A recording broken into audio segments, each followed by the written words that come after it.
Baik, Assalamualaikum warahmatullahi wabarakatuh. Waalaikumsalam warahmatullahi wabarakatuh. Bagaimana kabar anak-anakku sekalian? Sehat? Sehat, Bu.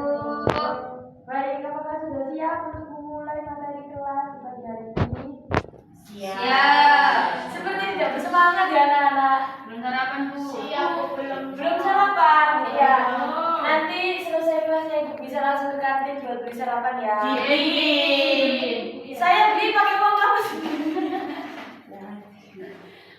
Baik, sebelum memulai materi di kelas pada hari ini, untuk ketua kelas silakan memimpin doa terlebih dahulu.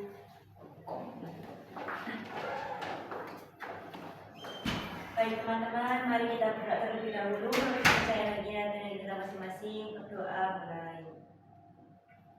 Amin. Berdoa kita masing-masing. Baik, terima kasih. Sekarang Ibu lanjut ke materi kita ya. Materi kita hari ini ada materi mengenai cerita fantasi. Ada yang tahu nggak cerita fantasi itu apa sih? Tidak tahu. Tidak tahu. Mohon maaf, Bu. Baik, cerita fantasi adalah salah satu jenis teks narasi yang menyajikan kisah yang bersifat imajinatif, tidak nyata dan penuh dengan keajaiban yang tidak mungkin terjadi di dunia nyata. Di dalam cerita fantasi, penulis bebas menciptakan dunia mereka sendiri dengan hukum alam, makhluk atau kekuatan yang sepenuhnya baru.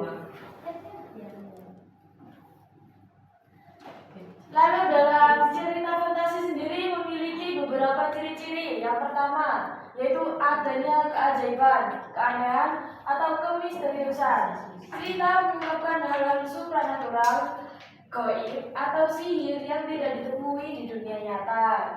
Ciri-ciri yang kedua ada ide cerita terbuka, yaitu penulis bebas berimajinasi tanpa dibatasi oleh hukum fisika atau realitas kehidupan. Tokoh bisa terbang, waktu bisa dihentikan, atau hewan bisa berbicara. Yang ketiga ada latar lintas ruang dan waktu. Alur dan latar cerita bisa menembus dimensi lain, misalnya melompati waktu dari zaman purba langsung ke masa depan, atau berpindah dari bumi ke planet fiksi. Lalu yang keempat ada tokoh yang unik. Tokoh utama atau pendukung biasanya memiliki kekuatan khusus, seperti bisa menghilang, mengendalikan elemen, atau memiliki sahabat berupa makhluk mitologi. Ciri-ciri yang terakhir yaitu bersifat fiksi. Cerita fiksi ini murni hasil rekaan dan tidak benar-benar terjadi di dunia nyata. Meskipun latar tempatnya bisa saja mengambil nama tempat di dunia asli. Bu, yang belakang ketawa sendiri. Ya, yang belakang tolong didengarkan Kak. Nanti kalau tidak mendengarkan Ibu suruh maju ke depan. Nggak mau. Harus mau, ini yang ngomong-ngomong. Nggak bisa. Iya, Bu dari tadi, Bu. Iya ya, sepertinya kalian Iya, dengarkan kalau sekali. kita saja itu. Didengarkan baik-baik ya, ayo nanti saya suruh maju. Lanjut ke struktur presentasi. Yang pertama ada orientasi, bagian pengenalan cerita. Di sini penulis mengenalkan tokoh, latar tempat, latar waktu, dan sedikit gambaran arah konflik. Yang kedua ada komplikasi, bagian di mana masalah mulai muncul, berkembang hingga mencapai puncaknya atau klimaks. Lalu ada resolusi, yaitu bagian penyelesaian masalah. Jenis-jenis cerita fantasi. Berdasarkan kesesuaiannya dengan dunia nyata, ada fantasi total, yaitu seluruh elemen dalam cerita seperti tokoh, latar, atau aturan, murni ciptaan pengarang dan tidak ada sama sekali dalam dunia nyata. Contohnya seperti cerita tentang sebuah kerajaan di atas awan yang dihuni oleh manusia bersayap. Lalu yang kedua ada fantasi irisan, yaitu cerita yang menggunakan fantasi tetapi masih menggunakan nama-nama tempat, peristiwa bersejarah atau objek yang benar-benar ada di dunia nyata. Contohnya seperti tokoh utama menemukan pintu ajaib di dalam kamarnya.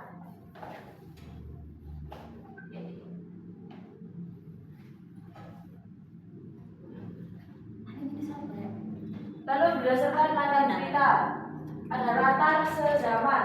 Cerita hanya menggunakan satu dimensi waktu saja, misalnya hanya di masa sekarang atau hanya di masa lampau. Yang kedua adalah latar lintas waktu, yaitu cerita menggunakan dua latar waktu yang berbeda dalam satu kisah. Misalnya, tokoh utama tiba-tiba terlempar dari tahun 2026 ke zaman kerajaan Majapahit abad ke-14. Lalu ada unsur intrinsik cerita fantasi. Ada 6 unsur intrinsiknya. Yang pertama ada tema, yang kedua ada alur, yang ketiga ada tokoh dan penokohan, yang keempat ada latar, lalu sudut pandang dan juga amanat.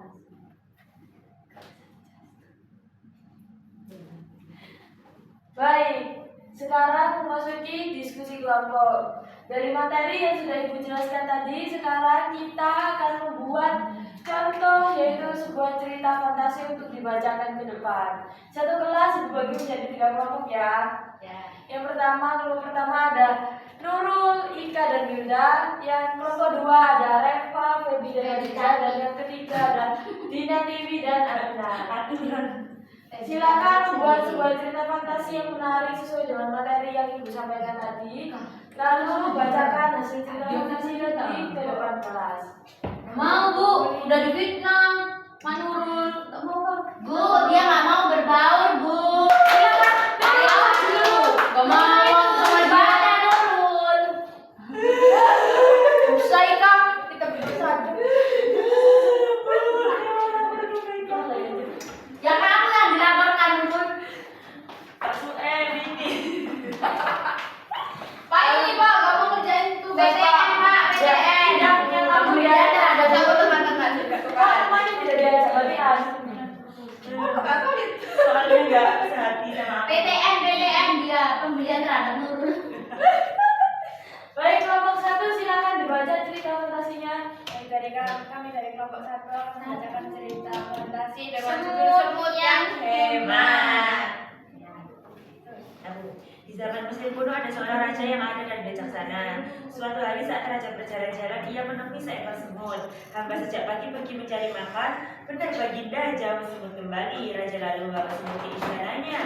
Bagaimana kabarmu semut? Tanya sang raja. Begini Baginda, roti itu dengan sengaja masih sangat separuh. Sang raja terkejut mendengar penjelasan semut. Kemudian ia tersenyum dan berkata, mengapa manusia justru hemat hidup boros? Terima kasih. Itu dari kelompok 1 dengan judul Semut yang Hebat. Hemat apa hebat? Hemat Bu.